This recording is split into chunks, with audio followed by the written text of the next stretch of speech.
My mom wanted to be the only woman in my life. And when I finally found out why, I made sure she'd be alone in hers. I was in college when I finally got a girlfriend. Lucy was beautiful, and she looked like a cinnamon roll. We dated for 6 months before I worked up the courage to bring her home to meet my mom. "It'll be fine," she said, squeezing my hand. "Mom's always loved me." Mom opened her door with a smile until she saw Lucy. "Oh," Mom's smile froze. "You didn't tell me you were bringing someone." Lucy tried to break the tension. "It's so nice to finally meet you, Mrs." "I'm sure it is," Mom cut her off. Then she turned to me, her voice getting sweeter. "Honey, can I talk to you for just a second? Alone?" Her grip on my arm was too tight. "She's not right for you. Tell her you made a mistake. Tell her to leave." "Mom, no. We've been together 6 months." She started crying. "If you loved me, you'd understand. No one will ever love you like I do." I'd heard this speech before. But this time, something felt different. Maybe it was knowing Lucy was waiting outside. Maybe it was the way Mom's tears turned on so fast. I went back to the living room where Lucy was still standing by the door. "We should go," I said quietly. Mom followed me out. "Oh, leaving already? I guess she's more important than your mother now." In the car, Lucy was quiet for a minute before she started crying. "Your mom asked me how much money my parents make," she said. "When you were in the kitchen, she asked if I was on birth control. She asked if I was trying to trap you." I sat there frozen as Lucy kept talking through her tears. "She said I should leave you alone because you already have someone who loves you. The thing is, I'd been making excuses for my mom my whole life. See, my dad left when I was 10. I remembered him saying, 'I can't compete with you for her attention anymore.' I didn't understand it then, but after he left, Mom would cry in my bed every night, holding me too tight, whispering, 'You're all I have left. You're the man of the house now.' I gave up my first real girlfriend at 14 because Mom threatened to hurt herself. I quit band because Mom said the female teacher was trying to steal me. On prom night, she faked chest pain so I'd stay home with her instead. 26 years of being her emotional husband instead of her son. But watching Lucy cry in my car, I finally understood what my dad meant. This wasn't love. This was sickness. I walked back up to her door. "Are you in love with me?" I asked. Her eyes nearly popped out of her head. "What? Is that why you used to come into my room at night to cuddle? Is that why you can't let me have a girlfriend?" "That's ridiculous!" Slam. I closed the door in her face when I realized she wasn't going to be honest. For 3 days, I didn't answer Mom's calls, or her voice increasingly psych ward-worthy voice notes. I knew that when I finally confronted her, all hell would break loose. But first, I did something I should have done years ago. I called my dad. We met at a coffee shop downtown. He looked older, grayer. We sat there awkwardly for a minute before he asked, "Does your mother know I'm here?" "No," I responded, and he immediately went rigid. "I figured this call would come eventually," he mumbled. "What did she do?" "How did you know it was about Mom?" He gave me this sad smile. "You haven't called me in over 10 years. The only reason you'd call now is if you finally saw what I saw. She met Lucy, my girlfriend. Mom made her cry, and I realized I couldn't finish. That it's not normal," he finished for me. He stirred his coffee for a long time. "Your mother was obsessed with you from the day you were born. You weren't our son, you were her son.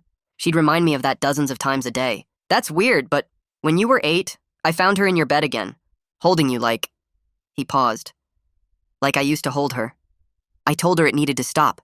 That's when she threatened to tell everyone I was abusing you if I tried to take you away." My stomach turned. "So you just left?" "I tried to get custody. But who believes the father when the mother cries abuse? I thought at least if I left, you'd have a chance at being normal when you got older." I was wrong. That's when Lucy and I made our decision. We were leaving, not just the city, the state. I sent Mom just one text. "Come over tomorrow at 2 p.m. We need to talk." She showed up 2 hours early, as expected, but her smile disappeared when she saw the U-Haul truck. "What the hell is this?" Mom's voice was already shaking. "Where are you going?" "Away from you," I said. "Forever. Dad told me everything. About what you did to him. About what you've been doing to me." She dropped to her knees in our doorway. "Please, you're all I have left," my mom begged. I looked down at her. This woman who'd stolen my childhood, ruined every relationship.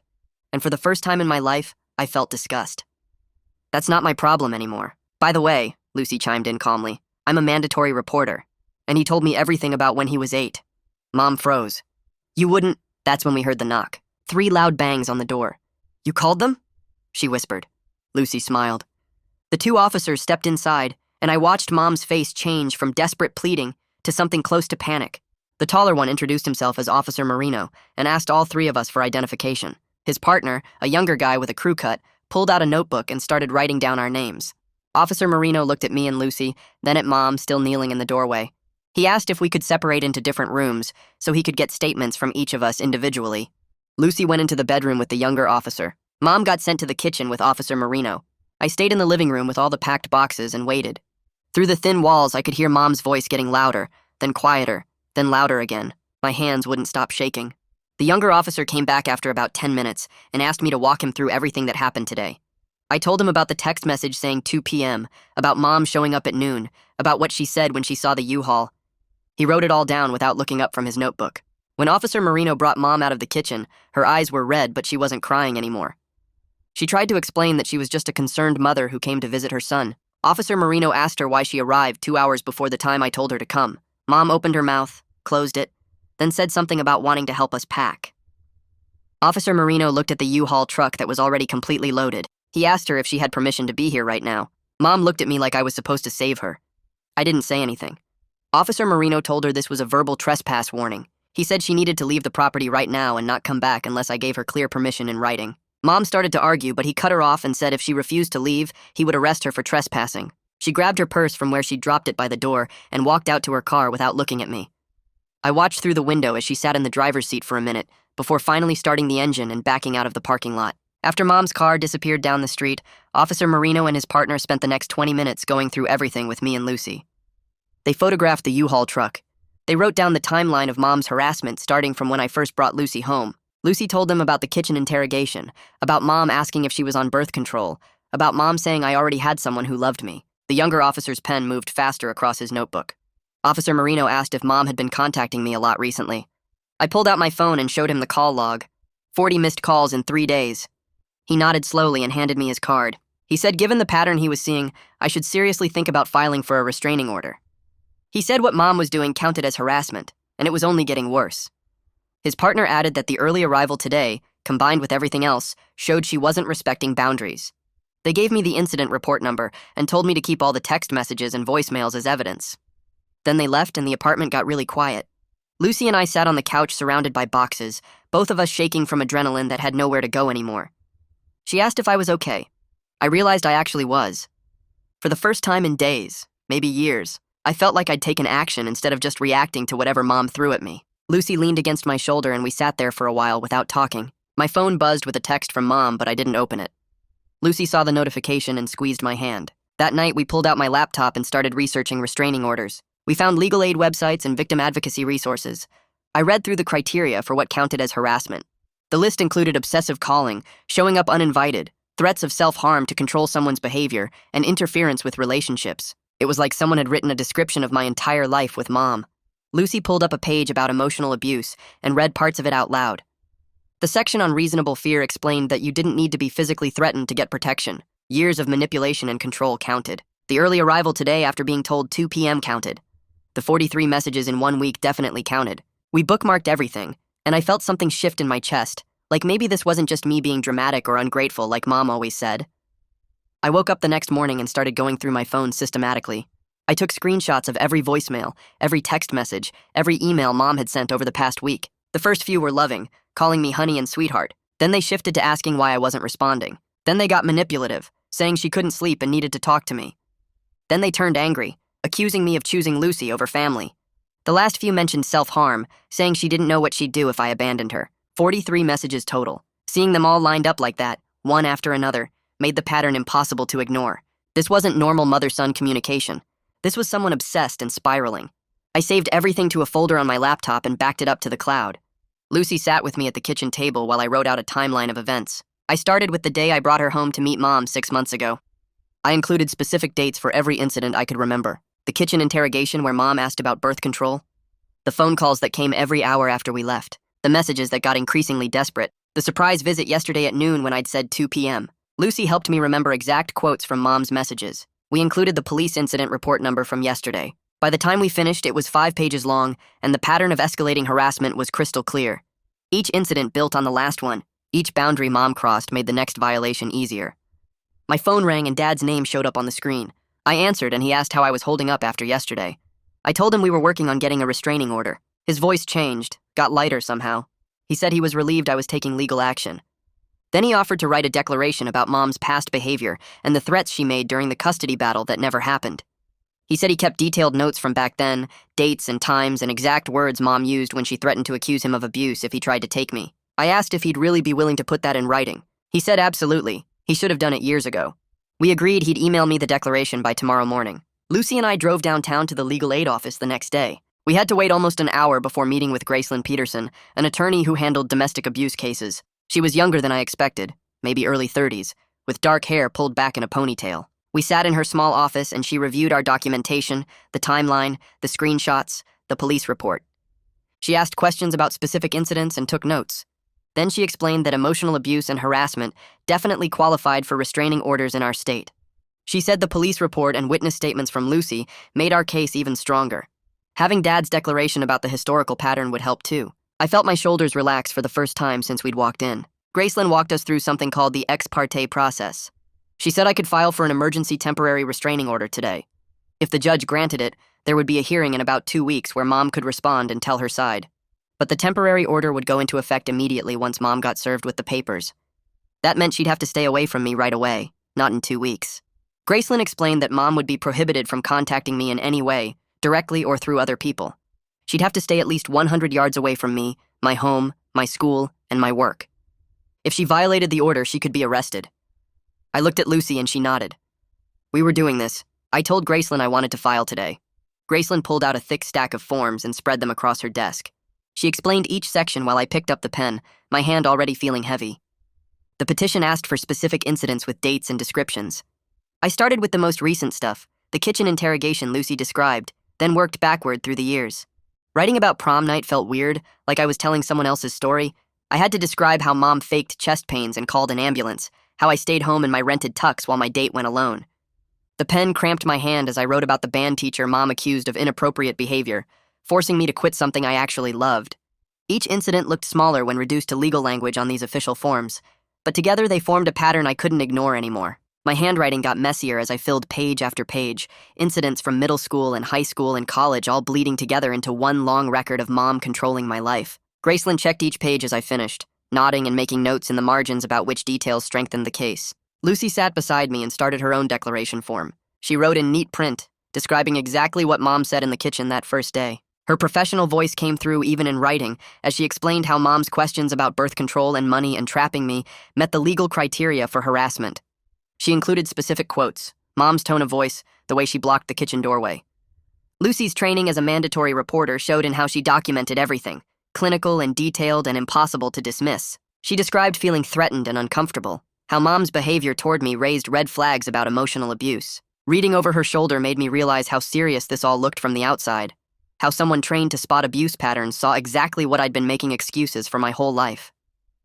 Lucy signed and dated the bottom of her declaration, then Gracelyn added it to our growing file of evidence. We drove downtown to the courthouse and found parking in a garage 2 blocks away. The courthouse was this old stone building with metal detectors at the entrance. We went through security and found the clerk's office on the 2nd floor. Gracelyn handed our petition to the clerk behind the counter, a middle-aged woman who barely looked up as she stamped received on each page. The clerk told us the judge would review it tonight, and we should hear back within 24 hours about whether the temporary order was granted. Gracelyn explained that if approved, the order would take effect immediately once Mom got served with the papers. I signed the final page while the clerk made copies, my signature looking shaky next to Lucy's steady print. Walking out of the courthouse felt surreal, like I'd just set something in motion I couldn't stop. I felt powerful and scared at the same time. This made everything official. There was no taking it back now. The paperwork was filed, and a judge would decide if my mom was dangerous enough to legally keep away from me. That evening, I tackled a practical problem I'd been avoiding. Mom was the account holder on our shared phone plan, had been since I was 16 and got my first cell phone. I couldn't risk her using that access to track my location or cut off my service right when I needed it most. Lucy and I went to the phone store near campus, and I opened a completely new plan under my name. The activation fees hurt, almost $200 I didn't really have. The early termination penalty from Mom's plan was another $150. But I handed over my credit card anyway because I couldn't let Mom have any way to find me or control my communication. The store employee transferred my number to the new account, and I watched my phone reboot with the new carrier. Lucy added her line to my plan so we'd be on the same account, splitting the monthly cost. I sent Mom one text from my newly independent number saying I'd moved to a different plan and she was no longer the account holder. Then I turned off my phone for the rest of the night. I turned my phone back on the next morning and immediately regretted it. Mom's texts had been arriving every 30 minutes all night long. The early ones were apologies, saying she was sorry for overreacting and could we please just talk. Then they shifted to accusations, claiming Lucy had brainwashed me and I was making the biggest mistake of my life. Around midnight, the messages got desperate, saying she couldn't sleep and couldn't eat and didn't know what she'd do without me. The last one came through at 4 a.m. and just said, "If you really leave me, I don't know what I'll do." I read that one 3 times, recognizing the implied threat I'd heard so many times before. But this time, instead of calling her back, I took a screenshot. Then I screenshotted all 43 messages from the night and forwarded them to Gracelyn with a note saying the harassment was escalating. Gracelyn responded within an hour saying this supported our petition perfectly and she'd include it in any follow-up with the judge. I blocked Mom's number after that, watching her contact disappear from my recent calls. The courthouse called the next afternoon while I was in class. I saw the missed call and voicemail during my break, and my hands shook as I listened to the message. The judge had granted the temporary restraining order. It was ready for pickup at the clerk's office. I called Gracelyn immediately and she met me at the courthouse an hour later. She explained that now we needed to have Mom officially served with the papers, which would inform her about the order and the hearing date in 2 weeks. The order wouldn't be enforceable until Mom received it and knew the terms. Gracelyn recommended using a professional process server rather than having the sheriff do it, saying it was faster and more reliable. She gave me contact information for a service she'd used before. I thanked her and headed to the clerk's office to pick up my copy of the signed order. I retrieved the signed order from the courthouse clerk, my hands shaking as I held the official document. The judge's signature was right there at the bottom in blue ink. I read through the findings section where the judge wrote there was reasonable apprehension of harm based on the evidence we presented. Seeing those words on an official court document made something shift in my chest. A judge had reviewed everything, all those incidents I'd been making excuses for, and determined Mom was dangerous. The order listed specific terms. Mom had to stay at least 100 yards away from me, my home, my school, and my work. She was prohibited from contacting me directly or through other people. If she violated any terms, she could be arrested immediately. The order was good for 2 weeks until the full hearing where Mom could present her side. But for now, this piece of paper said I had the legal right to be safe from her. I folded it carefully and put it in my backpack, then called the process server Gracelyn recommended. We hired a professional process server that same afternoon, a guy who did this full-time for lawyers around the city. He charged $75 to deliver the restraining order to Mom at her house. I gave him Mom's address and a physical description, hoping this would be simple and drama-free. The server said he'd try that evening and call me with an update. Lucy and I went home and tried to focus on normal things like homework and dinner, but I kept checking my phone. The server called around 8 p.m. and said he'd been to Mom's house twice. Her car was in the driveway both times, but she wouldn't answer the door.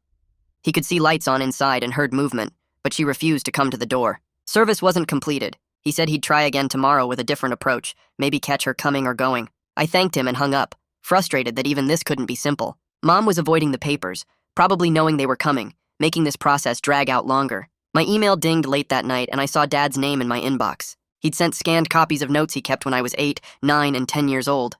The files were pages and pages of his careful handwriting, dates and times and descriptions of Mom's behavior. I opened the first one and saw an entry from when I was 8. Dad wrote that he found Mom in my bed again at 2 a.m., holding me while I slept. He confronted her the next morning and she said I needed her. Another entry described how Mom told him I was her son, not ours, and he had no say in how she parented me. The entries from when I was 9 showed the pattern getting worse. Mom wouldn't let Dad take me anywhere alone. She accused him of trying to turn me against her. The entries from when I was 10 were the most damaging. Dad documented Mom's exact threats about claiming he abused me if he tried to get custody. He wrote down her words, how she said no one would believe him over a crying mother. Reading these notes made everything Dad told me at the coffee shop feel more real. He'd been documenting this for years, probably hoping he'd need it someday. I had my first appointment with Francine the next morning at her office across town. Lucy drove me because I was too nervous to focus on directions. Francine's office was in a small professional building, her waiting room decorated with calm colors and soft chairs. She came out to greet me right on time, a woman in her 50s with gray hair and a warm smile. We sat in her office and she asked me to tell her what brought me in. I started with the recent stuff, meeting Lucy and Mom's reaction, but Francine gently guided me back further. She asked about my childhood, about Mom's behavior after Dad left, about how I felt growing up. I told her about the bed cuddling and the girlfriend sabotage and the constant need for my attention. Francine listened without interrupting, taking occasional notes. Then she said something that made my whole body go still. She used the term emotional incest to describe what Mom did. She explained it meant treating a child like a romantic partner, making them meet emotional needs that should come from an adult relationship. Hearing that term applied to my life felt like validation and grief crashing over me at the same time. Validation because someone with professional training saw it too. Grief because it meant my childhood was even more messed up than I'd let myself believe. 3 days after the temporary order was granted, I was walking out of my psychology lecture when I saw her. Mom stood by the bike racks outside the building, scanning faces as students poured through the doors. My stomach dropped and I froze on the steps. She spotted me and started walking forward with her arms outstretched like she expected a hug. I backed up into another student and pulled out my phone to call campus security. Mom kept coming closer, calling my name, saying she just wanted to talk for 5 minutes. Other students were staring now and I felt my face get hot. I told her to leave and that she was breaking the restraining order. She said the order was stupid and I was being dramatic. A guy in a security uniform jogged over from the parking lot before Mom could get within 10 feet of me. He stepped between us and asked Mom to stop. She tried to go around him, but he moved to block her again.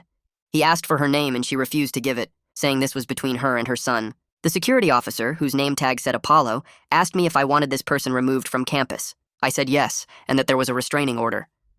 Mom's face went red and she started yelling that I was ruining her life over nothing. Apollo called for backup on his radio, and another officer arrived within 2 minutes. They walked Mom to the parking lot while she kept turning back to shout at me. Apollo came back and asked me to file an incident report at the security office. I spent 40 minutes filling out forms and giving statements. Apollo printed everything and gave me copies, explaining I should send these to my lawyer as proof Mom violated the order. I forwarded the whole report to Graceland before I even left the building. That night, Lucy came home from her internship and dropped her bag by the door without saying anything.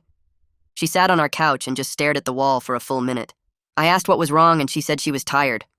Not regular tired, but the kind that goes into your bones. She admitted she was scared because she thought the restraining order would stop Mom, but it clearly didn't. Lucy said she didn't sign up to be my bodyguard every single day, and she felt bad for thinking that, but it was true. I sat next to her and we had the most honest talk we'd had in weeks. I told her she didn't have to protect me all the time, and that we could share this mess instead of her carrying it alone. She started crying and said she felt like she had to be strong for both of us. We agreed to split things differently going forward. If Mom showed up, we'd both call the police instead of Lucy handling everything.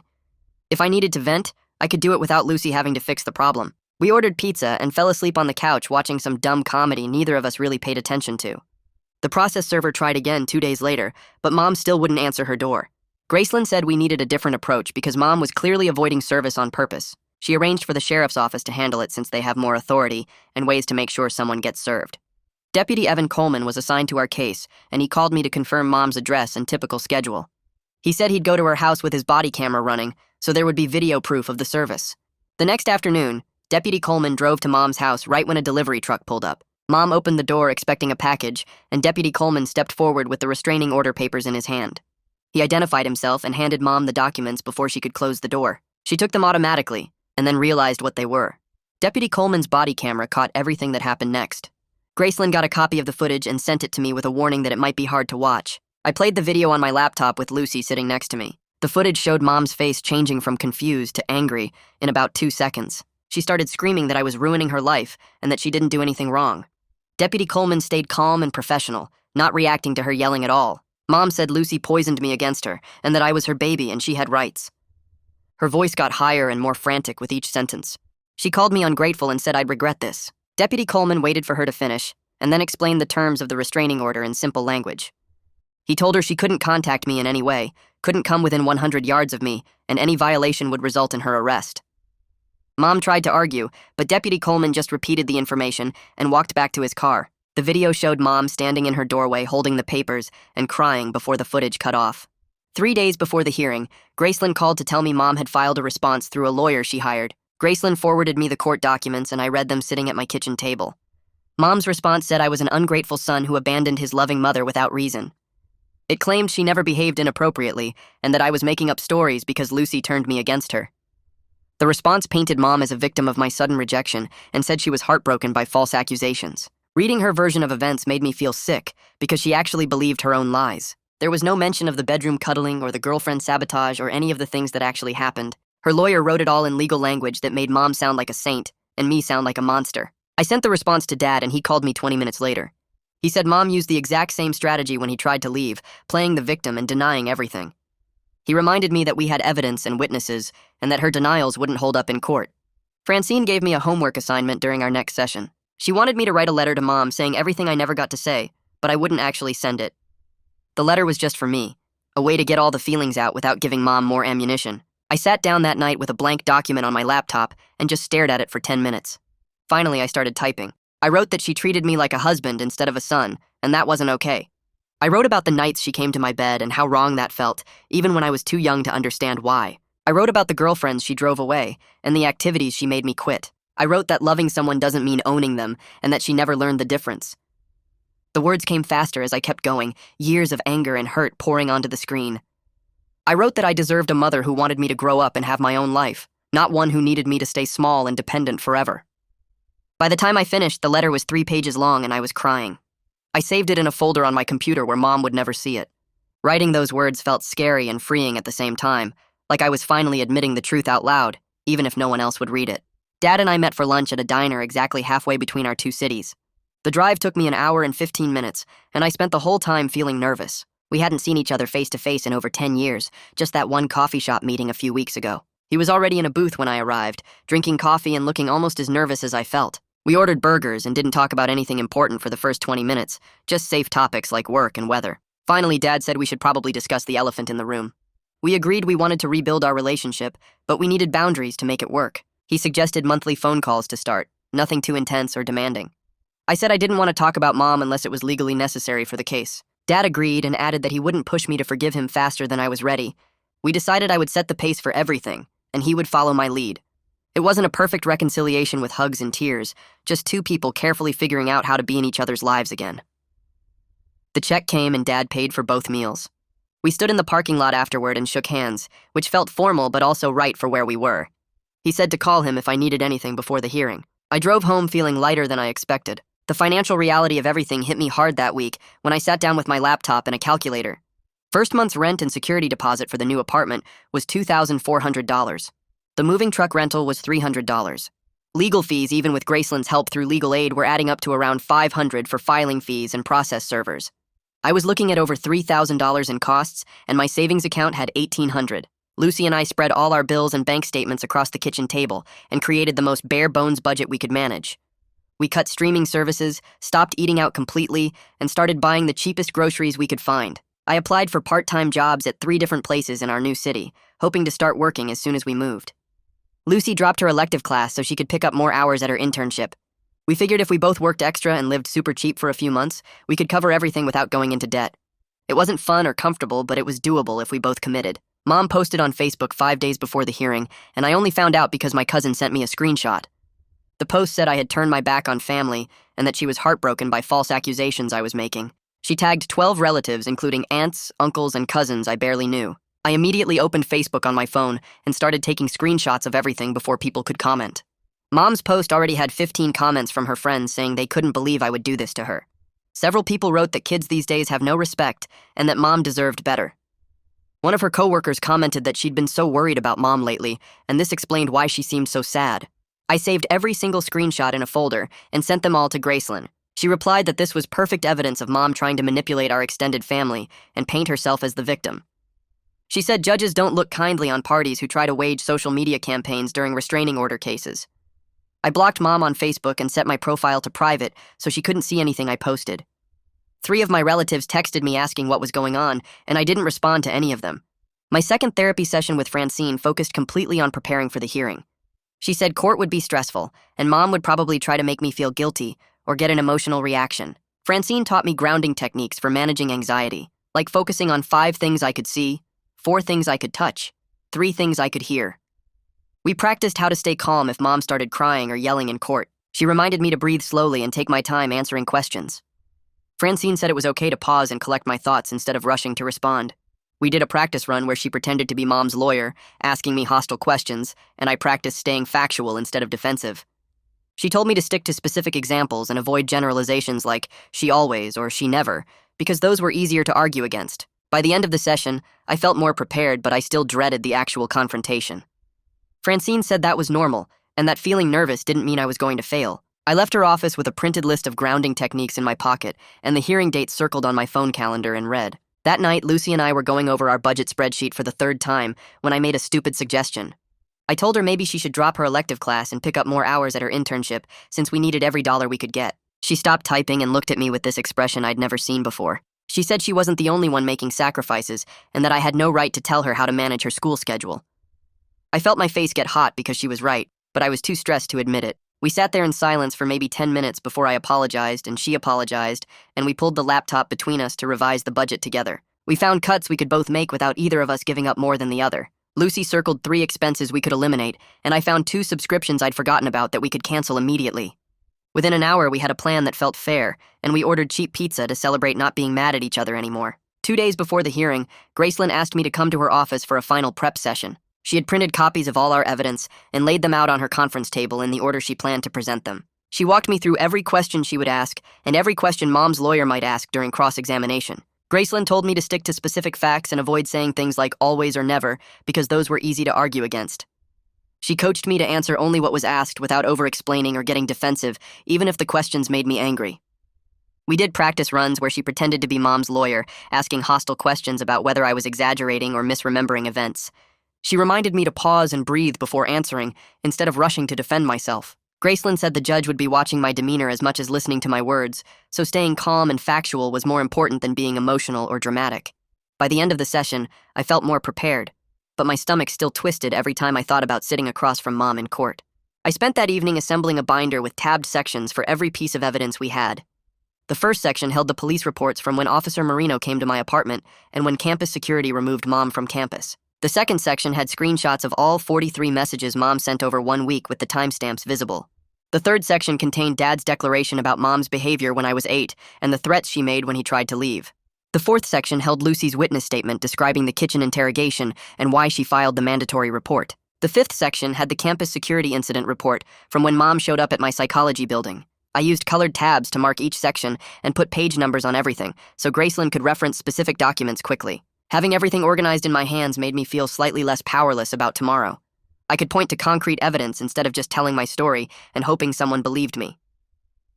The night before court, I lay in bed staring at the ceiling and running through every possible scenario in my head. I imagined Mom crying on the stand and the judge believing her version of events. I imagined her lawyer making me look like an ungrateful son who abandoned his loving mother. I imagined the judge dismissing the whole case and Mom showing up at our apartment that same night. Around 3 a.m, I woke up from a nightmare where Mom convinced the judge I was lying about everything, and the judge ordered me to move back home with her. Lucy woke up when I jerked awake and she pulled me close without saying anything. She held me until my breathing slowed down and reminded me we had evidence and truth on our side. She said Mom could cry and perform all she wanted, but the documentation didn't lie.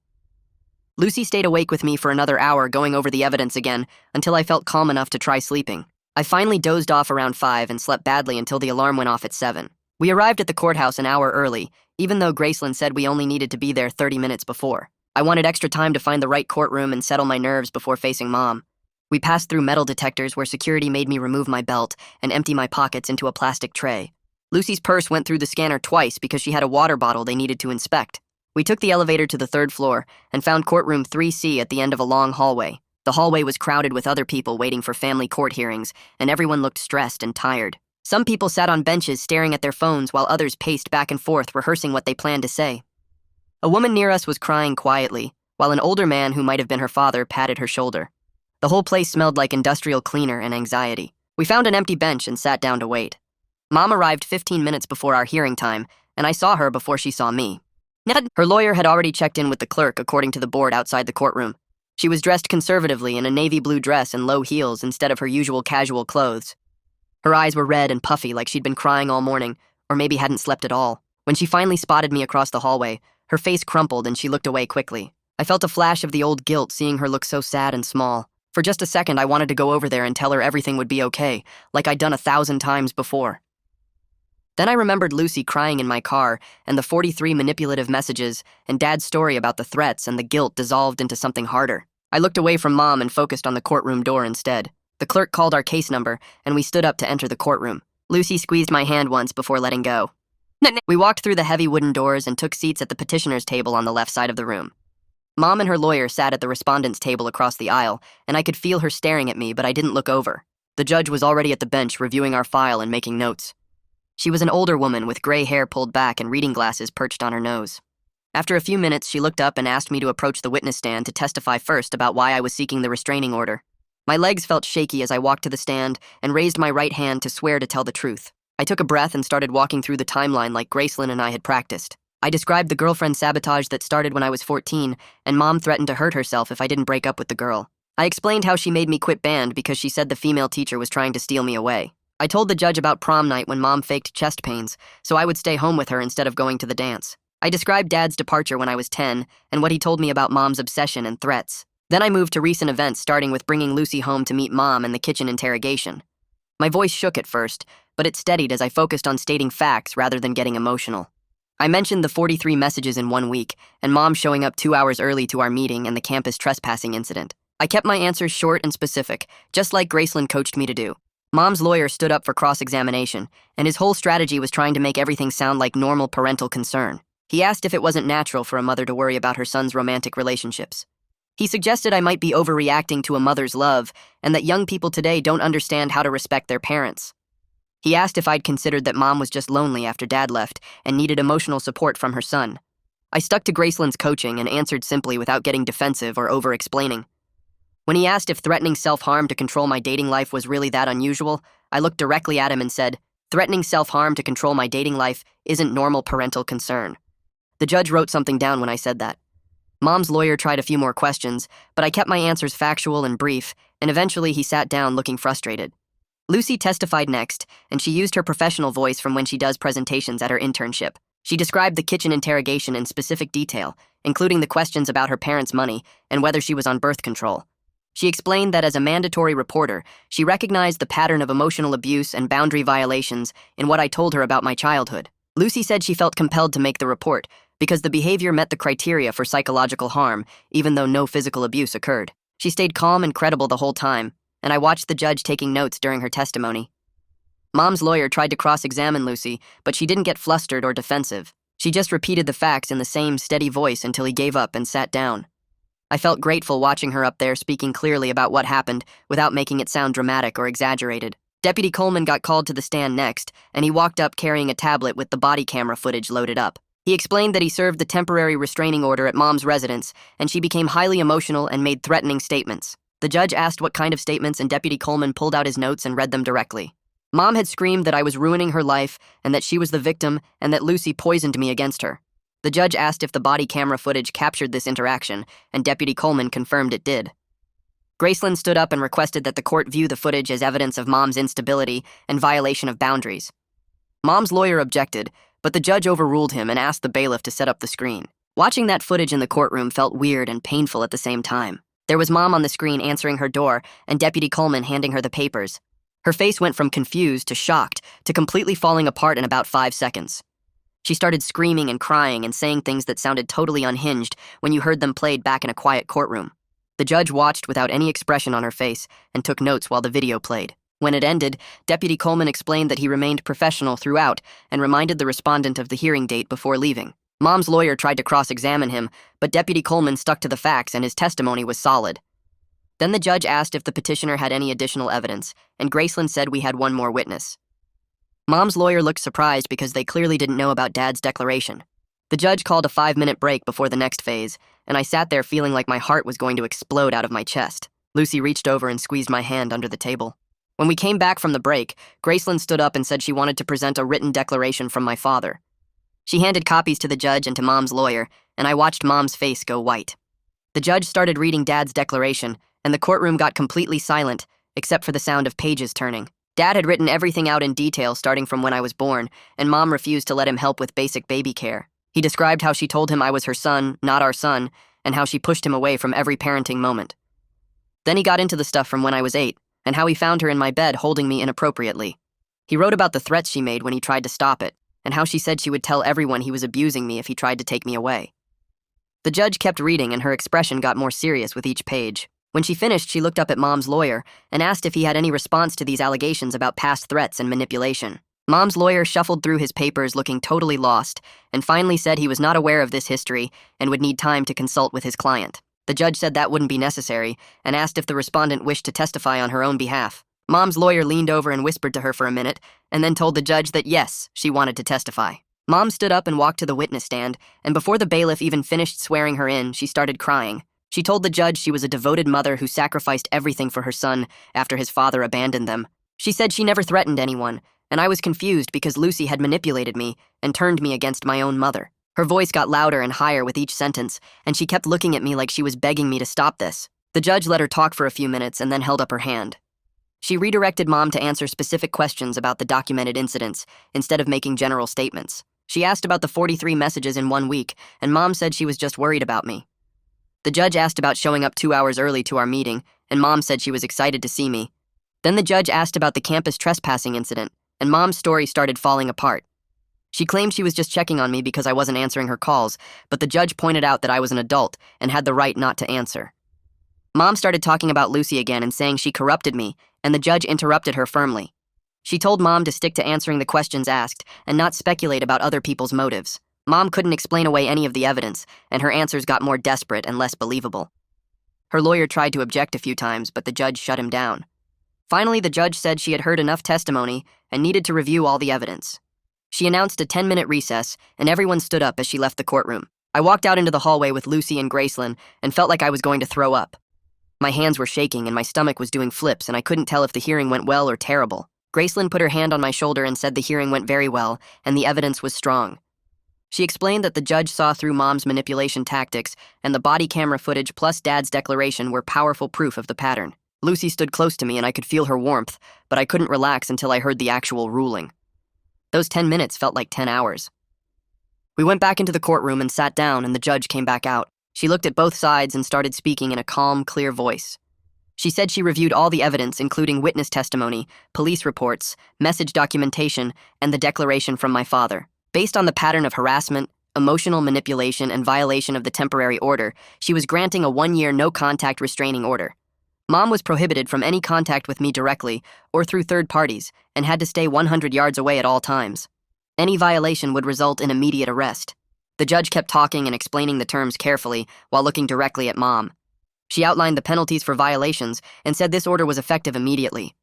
Mom started sobbing loudly, and her lawyer had to steady her in her chair. The judge's expression stayed firm, and she didn't look moved by Mom's crying at all. She finished reading the order and asked if both parties understood the terms.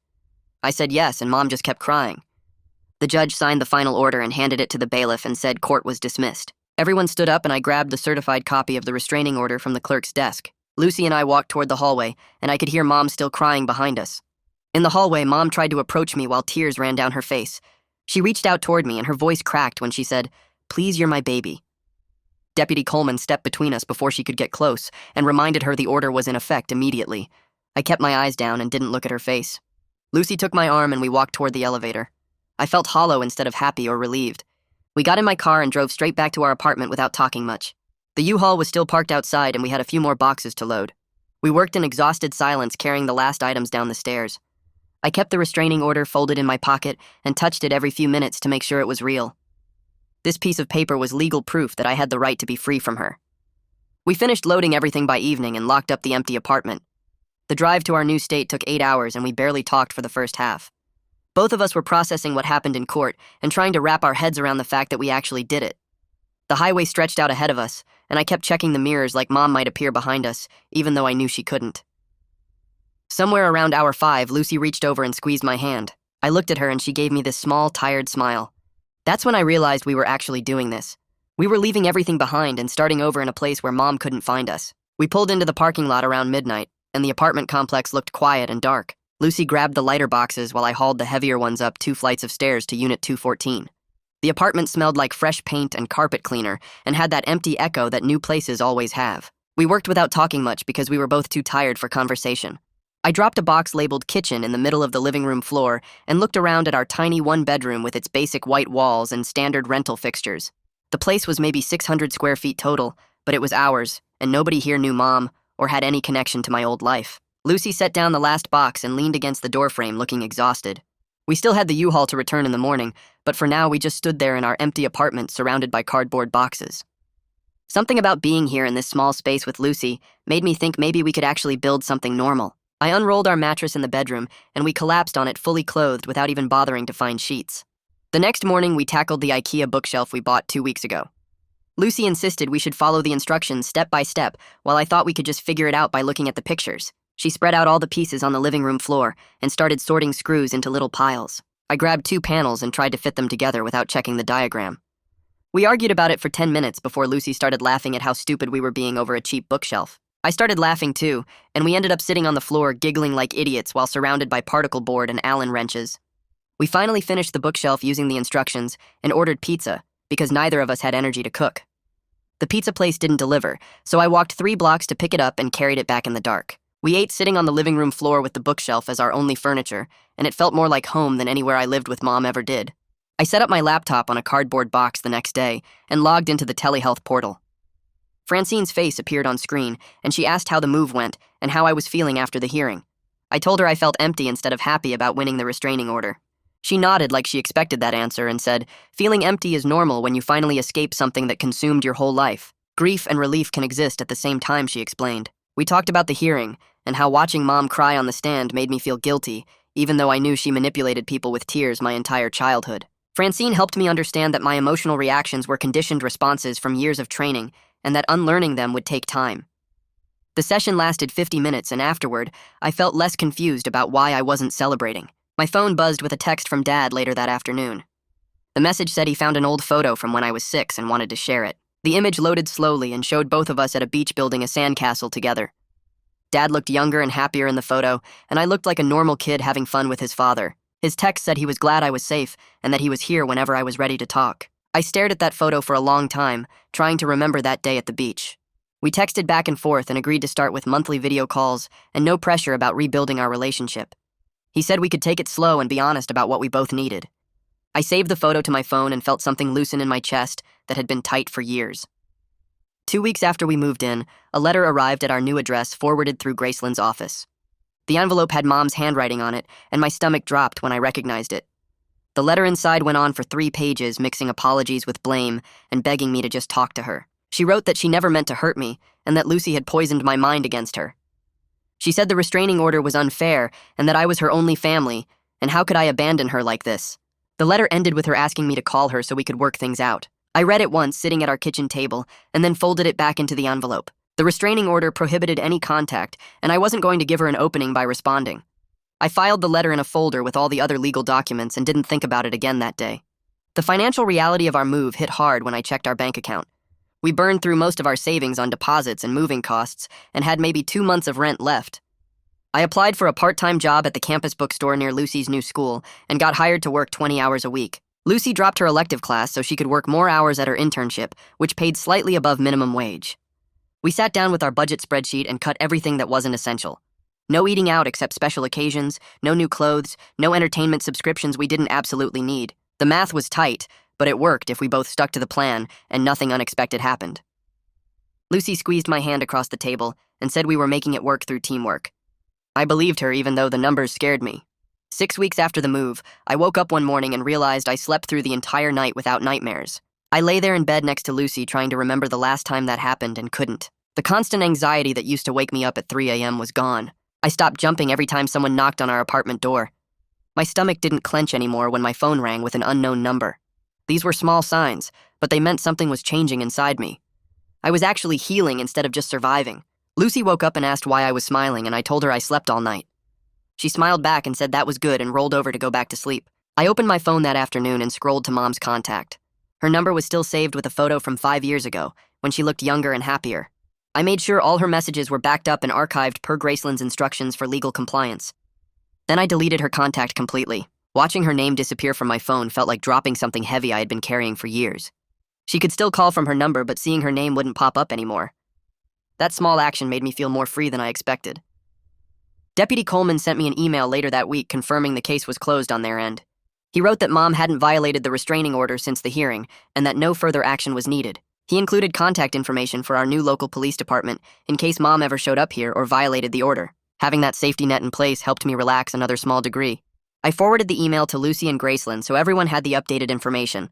The case being officially closed felt like one more piece of the past getting filed away where it belonged. Lucy and I went out for our first real date since the move on a Saturday night. We drove to a Thai restaurant she found online that had good reviews and cheap prices. The food was spicy and good, and we ate slowly without rushing or worrying about anything. After dinner, we walked through a park near the restaurant that we had never seen before.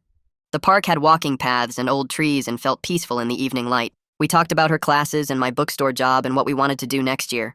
For the first time in months, we discussed future plans instead of past trauma. I realized while we walked that I was actually excited about what came next instead of scared. Lucy noticed me smiling and asked what I was thinking about. I told her I was just happy to be here with her, and she squeezed my hand.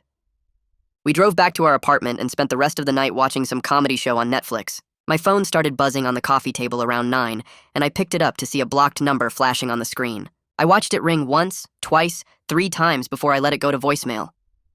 Lucy glanced over at me and asked if I was going to check it, but I just shook my head and waited. The voicemail notification popped up a minute later, and I put it on speaker. Nothing came through except breathing for about 15 seconds before the line went dead. I saved the voicemail and called the local police department to file a report about a possible restraining order violation. The officer who answered took down all my information and said they would document it in case Mom tried anything else. I blocked that number in my phone before we went back to the show. The next week, I had my regular video session with Francine, and we spent most of the hour talking about trust. I told her I was scared Lucy would eventually see me as too broken or too much work and leave. Francine leaned forward on her screen and pointed out that Lucy had already seen me at my absolute worst during the court hearing and everything with Mom. She chose to stay through all of that chaos. She moved to a new state with me. That was what real love actually looked like, not the sick version Mom tried to sell me my whole life. The session helped me see that pushing Lucy away because I was scared of being abandoned was just another way Mom's damage was controlling my choices. 3 months after the restraining order hearing, I got an email from my college with my midterm grades attached. I opened it expecting the usual struggle, but every grade was better than last semester. 2 A's and 2 B's when I used to barely pull C's while managing Mom's constant emotional emergencies. I sat there staring at my laptop screen and realized how much mental space she had taken up in my brain. All that energy I used to spend worrying about her feelings or predicting her next breakdown was now going toward actually learning things in my classes. It felt weird to succeed at something without her voice in my head, telling me I was abandoning her by focusing on the school. On Tuesday evening, Lucy brought home Chinese food, and we sat on our living room floor with the containers spread out between us. Some action movie played on the TV, but neither of us really watched it. We just ate and talked about normal things like her annoying coworker and my upcoming essay deadline. I grabbed an egg roll and felt this calm wash over me that I had never experienced before. The blocked call from last week did not make me jump at every unknown number anymore. Mom's letter sat filed away in a folder where it could not hurt me. I was building an actual life here with Lucy that belonged to me instead of to Mom's sickness. It was messy, and we were still broke and figuring things out, but it was genuinely mine for the first time ever.